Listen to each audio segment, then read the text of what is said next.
La parole est à présent monsieur Éric Martineau pour le groupe démocrate.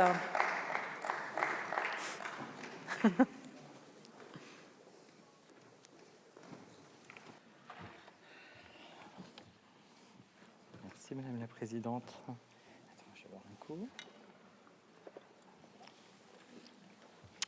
Madame la Présidente, Monsieur le Ministre, Monsieur le rapporteur, chers collègues, depuis près de 6 mois maintenant, la Nouvelle-Calédonie est en proie à des tensions politiques, sociales et économiques inédites. Les émeutes que connaît la Nouvelle-Calédonie tirent leur origine dans des problématiques plurifactorielles. Face à ces enjeux, la recherche d'un processus d'apaisement est une urgence.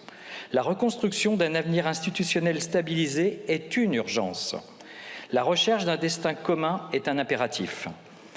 Car, mes chers collègues, la situation est telle que sur les dégâts sur les infrastructures publiques et privées s'élèvent aujourd'hui à près de plus de 2 milliards d'euros et que 13 décès en lien direct avec les émeutes sont à déplorer.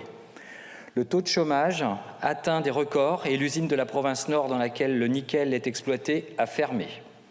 Les violences sur le territoire ont conduit à la mise en œuvre des mesures d'état d'urgence dès le 16 mai et à un renforcement des forces de sécurité sur place. Notre groupe tient à avoir une pensée et un soutien aux familles et à nos forces de l'ordre, mobilisées en permanence. Elles ont su répondre au professionnalisme, à l'urgence de la situation. Nous le savons, le contexte de l'archipel reste encore très fragile, comme l'illustre le maintien du couvre-feu depuis les émeutes de mai dernier. Face à cette crise, nous devons être prudents et humbles. Humbles, car nous-mêmes, si nous mesurons la gravité de la situation, nous ne la vivons pas au quotidien. Et nous ne prétendons pas pouvoir la résoudre en quelques semaines. Loin de nous cette idée. C'est pourquoi nous appelons de nos vœux le report des élections provinciales de la Nouvelle-Calédonie au 30 novembre 2025. Il est aujourd'hui irresponsable d'imaginer la tenue de ces élections dans un tel contexte. Le report est dans l'intérêt des Calédoniens. Il permettra de se consacrer à la reconstruction économique et sociale de l'archipel et à la recherche d'un consensus politique concernant l'avenir institutionnel de la Nouvelle-Calédonie. À cette fin, le déplacement de Yaël Braun-Pivet et Gérard Larcher dans le cadre d'une mission de concertation doit permettre d'instaurer un dialogue politique sincère entre les différentes parties prenantes en vue d'un accord politique pérenne. Nous sommes persuadés que les présidents des 2 chambres sauront engager les discussions permettant de sortir de cette impasse et de proposer une solution aux Calédoniens, prise en concertation avec les élus locaux. La proposition de loi organique que nous examinons aujourd'hui a été largement votée par le Congrès de la Nouvelle-Calédonie fin octobre, estimant qu'elle offrait une possibilité de sortie de crise. Ceci constitue un signe d'espoir.